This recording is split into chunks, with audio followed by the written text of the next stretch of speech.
Olá, meus amigos, tudo bem com vocês? Espero que sim.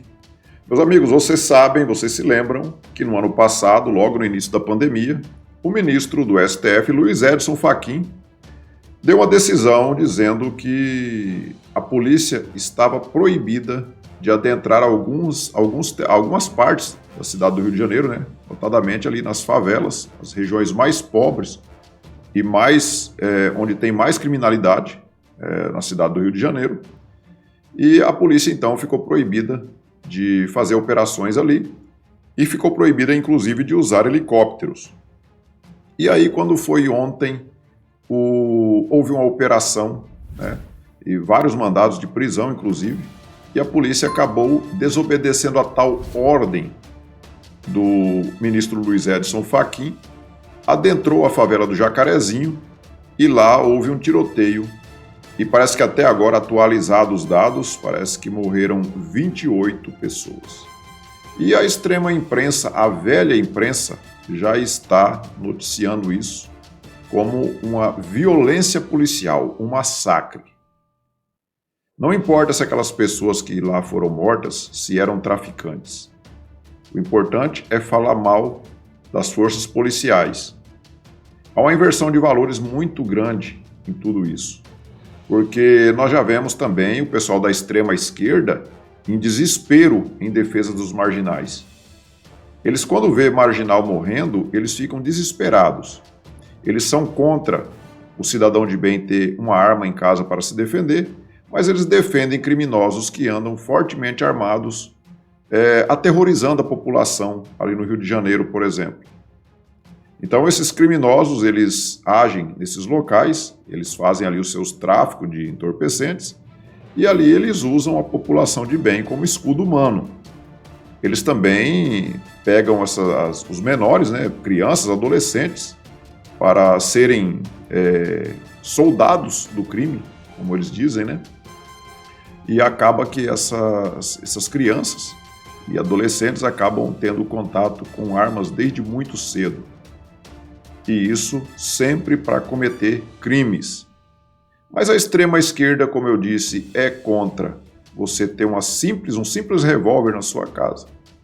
Eles adoram defender bandidos que andam armados de fuzil, cometendo crimes e matando pessoas.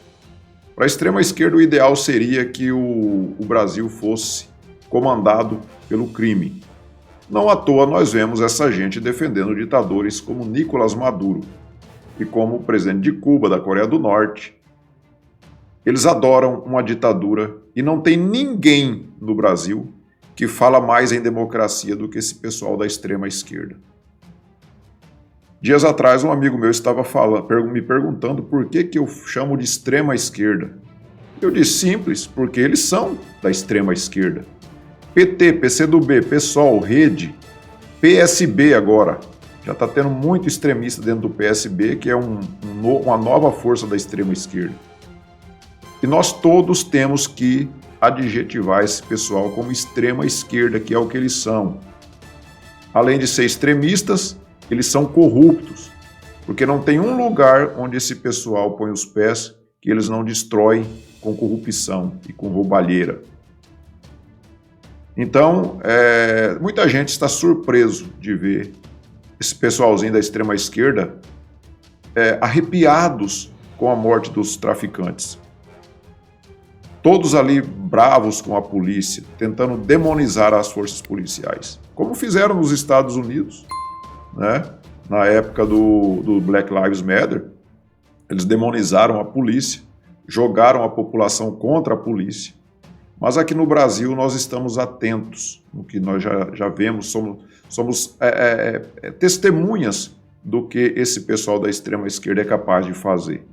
E nós não vamos cair nessa armadilha. Eu espero que você, cidadão de bem, não se deixe levar por essa imprensa nojenta que nós temos, que a grande mídia, onde você vê são críticas aos policiais. Você não vê uma vírgula falando dos traficantes que estavam ali cometendo crimes sob a proteção de Luiz Edson Fachin, que proibiu a polícia de adentrar os morros. E isso é o cúmulo do absurdo. Como que um território que é parte do território nacional é proibido por um ministro da Suprema Corte de que a polícia adentre esse local e deixe ali a população à mercê do crime. Esse sim é um criminoso. Um cidadão que dá uma decisão nesse sentido, esse sim tem o sangue das pessoas inocentes daqueles locais onde a polícia não pode entrar nas suas mãos. Ele tem sim culpa por todas as mortes de pessoas inocentes ali, vítimas desses criminosos. Porque uma decisão dessa é uma coisa mais absurda, uma coisa mais abjeta que pode ter. O nosso Supremo Tribunal Federal, a cada dia, eles conseguem se superar. E eles nunca nos surpreendem com a decisão favorável aos nossos anseios, aos anseios da população de bem, do povo trabalhador do Brasil. Sempre são decisões para prejudicar o povo. E agora eles estão querendo avaliar o que aconteceu lá, e vocês podem ter certeza que eles vão tentar desarmar a polícia do Rio de Janeiro, que é o que está faltando. Porque a polícia lá, enquanto está usando pistolas e alguns fuzis, os bandidos andam todos armados com as armas mais poderosas que as dos policiais. Isso é uma guerra que é injusta, ela é uma guerra absurda, porque o lado do crime tem muito mais força, muito mais poder do que o Estado. E aí vem um ministro da Suprema Corte e ainda proíbe o Estado de agir nesses locais. Parabéns aos policiais, aos delegados, aos promotores que fizeram essa investigação, aos juízes que emitiram essas ordens de prisão.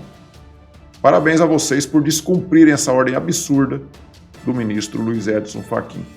Que nós tenhamos mais pessoas assim descumprindo as ordens nefastas desses crápulas que vestem uma toga e acham que são deuses. Deuses entre aspas, porque deuses do mal, né? Aí está mais para diabos do que para deuses. Então isso é o cúmulo do absurdo, isso jamais poderia existir num país democrático. E nós temos a cada dia mais indícios de que nós não estamos mais num país democrático. Todos os dias nós vemos o STF tentando nos mostrar que nós não estamos mais num país democrático. E isso é lamentável, e nós temos que lutar contra isso, e nós temos que fazer de tudo para que nós não cumpramos essas leis absurdas desses ditadores, não só esses do STF, como também prefeitos e governadores que têm usado o nome dessa pandemia do vírus chinês para fazer com que o povo seja oprimido por suas ordens absurdas. Então, meus amigos, era isso por hoje. Não vamos desistir desse nosso país, que ele é muito lindo, muito rico, e nós temos que apoiar o nosso presidente, que está fazendo de tudo, está falando agora, como a imprensa diz, ameaçando com um decreto, né? A imprensa diz que o presidente, quando fala que vai fazer um decreto baseado no artigo 5º da Constituição, ele está fazendo uma ameaça. Se for levar em consideração a essa gente do STF, o presidente está ameaçando mesmo, né? Porque mostrar a Constituição para eles é realmente uma ameaça, porque o que eles menos gostam de fazer é cumprir a nossa lei maior. Então, meus amigos, era isso. Eu peço a vocês que curtam, compartilhem, se inscrevam nesse canal e nós nos vemos então no próximo vídeo. Fiquem todos com Deus. Tchau.